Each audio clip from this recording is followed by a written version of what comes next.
അപ്പോൾ നമുക്കിനി fault tree analysis എന്താണെന്ന് നോക്കാം. അപ്പോൾ നേരത്തെ പറഞ്ഞതുപോലെ തന്നെ ഒരു കോമ്പണൻറ്റിൻ്റെ ഫെയിലിയർ ഒരു സിസ്റ്റത്തിനെ മൊത്തം എങ്ങനെ ബാധിക്കും എന്നുള്ള അനാലിസിസാണ് ഫോൾട്ട് ട്രീ അനാലിസിസ്. ഒരു കോമ്പണൻറ്റിലെ ഓരോ കോമ്പണൻറ്റും സിസ്റ്റത്തിനെ എങ്ങനെ ബാധിക്കും എന്നുള്ളതാണ് ഈ ഫോൾട്ട് ട്രീ അനാലിസിസ്. അപ്പോൾ നമുക്കിവിടെ ഒരു സിസ്റ്റം ആദ്യം കൺസിഡർ ചെയ്യാം. ഒരു ചെറിയ സിസ്റ്റം, ഒരു കോമ്പണൻറ്റ് C1 ഉണ്ട്.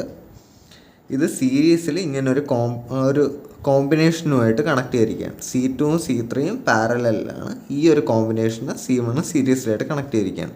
ഇങ്ങനെ നമുക്കൊരു സിസ്റ്റം വരയ്ക്കാം. ഇനി ഞാൻ പറയുകയാണ്, E1 എന്താണ്?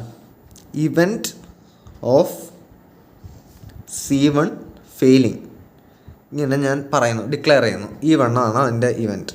അതുപോലെ അപ്പോൾ നിങ്ങൾക്ക് എന്തറിയാം, E2 ആണ് C2 ഫെയിൽ ആവാനുള്ളത്, E3 ആണ് C3 ഫെയിൽ ആവാനുള്ളത്. E2ഉം E3യും എന്താണെന്ന് നമ്മൾ ഡിഫൈൻ ചെയ്ത് കഴിഞ്ഞു. ഇതെല്ലാം ബേസിക് ഇവൻറ്റ്സ് ആണ്. ഓരോ കോമ്പണൻസും ഫെയിൽ ആവാനുള്ള ഇവൻറ്റ്, അത് ബേസിക് ഇവൻറ്റ്സ് ആണ് നമ്മൾ പറയുന്നത്.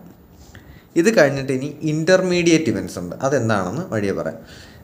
നമ്മൾ ഈ സിസ്റ്റം നോക്കുമ്പോൾ നമുക്കറിയാം, ഈ C2ഉം C3യും ഒരുമിച്ച് ഫെയിലായാൽ സിസ്റ്റം ഫെയിലാവും. C1 വേറെയാണ്, പക്ഷേ C2ഉം C3യും ഒരുമിച്ച് ഫെയിലായാലേ സിസ്റ്റം ഫെയിലാവും.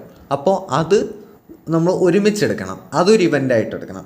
അത് നമുക്ക് E4 ആയിട്ട് എടുക്കാം. എന്ന് പറഞ്ഞാൽ C2ഉം C3യും ഒരുമിച്ച് ഫെയിലാവുന്ന സിറ്റുവേഷൻ. അപ്പോൾ എനിക്ക് എങ്ങനെ എഴുതാം? E4 equal to E2 intersection E3 എന്ന് എഴുതാം. ഇത് രണ്ടും ഒരുമിച്ച് സംഭവിക്കണം. ഏതെങ്കിലും ഒരെണ്ണം പോരാ, രണ്ടും ഒരുമിച്ച് സംഭവിക്കണം. അങ്ങനെ എഴുതാം. അപ്പോൾ ഇവിടെ E4 ബേസിക് ഇവൻ്റ് അല്ല, ഇൻ്റർമീഡിയറ്റ് ഇവൻ്റ് എന്നാണ് നമ്മൾ പറയുന്നത്. Intermediate event. ഇനി ഞാൻ ഇതിൻ്റെ ഫോൾട്ട് ട്രീ വരയ്ക്കുകയാണ് എന്ന് വിചാരിക്കുക. അപ്പോൾ എന്താ, നമുക്ക് ബേസിക്കായിട്ട് തുടങ്ങാം. ഞാൻ E2 ഒരു ഇവൻ്റ് വരച്ചു, E3 ഒരു ഇവൻ്റ് വരച്ചു. ഇത് രണ്ടും ഒരുമിച്ച് സംഭവിക്കണം. ഏതെങ്കിലും ഒരെണ്ണം സംഭവിച്ചാൽ പോരാ, രണ്ടും ഒരുമിച്ച് സംഭവിക്കണം എന്നുള്ളത് കൊണ്ട് ഞാനിവിടെ ഒരു ആൻഡ് ഗേറ്റ് വരച്ചു. ഇതൊരു ആൻഡ് ഗേറ്റാണ്. ആൻഡ് ഗേറ്റ് വരച്ചു.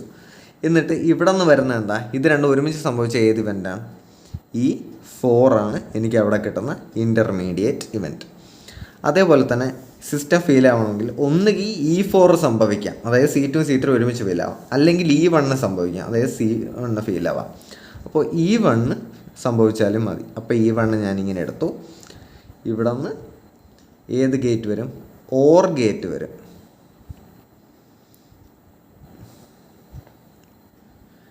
ഇവിടെ നിന്ന് OR ഗേറ്റ് ഞാൻ വരയ്ക്കുവാണ്. OR ഗേറ്റ് വരച്ചു. അപ്പോൾ കാരണം ഇതിൽ ഏതെങ്കിലും ഒരെണ്ണം സംഭവിച്ചാൽ തന്നെ മതി. ഇവിടെ എന്താണ്? ഇത് സിസ്റ്റം ഫെയിലിയർ. ഇത് വളരെ സിസ്റ്റം ഫെയിലിയർ. ആ വിളയിലോട്ടോ എഴുതാൻ കുഴപ്പമില്ല. System failure. അപ്പോൾ ഇതാണ് ഈ ഒരു സിസ്റ്റത്തിൻ്റെ ഫോൾട്ട് ട്രീ. ഇതിൽ നിന്ന് മനസ്സിലായി. ഒന്നുകിൽ E2ഉം E3യും അതിലേതെങ്കിലും ഒരെണ്ണം, ആൻഡ് ഏതെങ്കിലും ഒരെണ്ണം രണ്ട് സംഭവിക്കണം. E2ഉം E3യും ഇത് രണ്ട് സംഭവിച്ചാൽ E4 സംഭവിക്കും. അപ്പോൾ ഒന്നുകിൽ E4 സംഭവിക്കണം, അല്ലെങ്കിൽ E1 സംഭവിക്കണം, എങ്കിൽ സിസ്റ്റം ഫെയിലിയർ. മുകളിൽ താഴോട്ട് നോക്കിയാൽ സിസ്റ്റം ഫെയിലിയർ ആവണമെങ്കിൽ ഒന്നുകിൽ E1 സംഭവിക്കണം, അല്ലെങ്കിൽ E4 സംഭവിക്കണം. E4 എന്താണ്? E2ഉം E3യും സംഭവിക്കണം. അപ്പോൾ അതാണ് ഇങ്ങനൊരു സിസ്റ്റത്തിൻ്റെ ഫോൾട്ട് ട്രീ അനാലിസിസ്. അപ്പോൾ പല സ്റ്റേജസ് ഉണ്ട്. ഒന്ന് ബേസിക് ഇവൻറ്റ്സ് ഉണ്ട്, പിന്നെ ഇൻ്റർമീഡിയറ്റ് ഇവൻറ്റ്സ് ഉണ്ട്. വലിയ സിസ്റ്റം ഒക്കെ ആണെങ്കിൽ ബേസിക് ഇവൻറ്റ്സും ഒരു 3-4 ലെയേഴ്സ് ഓഫ് ഇൻ്റർമീഡിയറ്റ് ഇവൻറ്റ്സും ഒക്കെ കാണും. അതിൻ്റെ ഏറ്റവും മുകളിൽ സിസ്റ്റം ഫെയിലിയർ ആയിരിക്കും. ഇതാണ് ഫോൾട്ട് ട്രീ അനാലിസിസ്.